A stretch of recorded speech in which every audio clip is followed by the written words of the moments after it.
अद्भुत है हमारा देश, हमारा प्यारा भारत, सबसे अनोखा, विविध रंगों से भरा और हर रंग अपनी अलग छाप छोड़ता है। अनेकों भाषाएं बोलता है, हर धर्म को पूजता है, हर विचार को संजोता है। दुनिया सोचती है, आखिर इतनी अनेकता में भी एकता कैसे? हमें जोड़ता कौन है? मोहब्बत।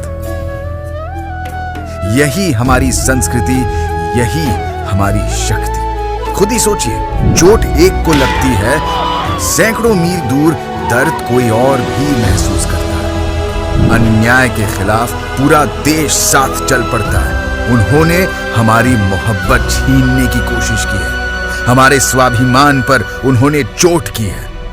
वो समझते नहीं, उनका ये अन्याय स्वतंत्र भारत के क्रांतिकारी खून को ललकार रहा है।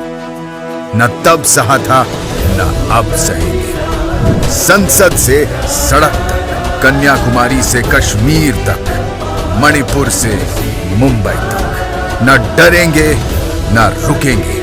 हम लड़ेंगे न्याय का हक मिलने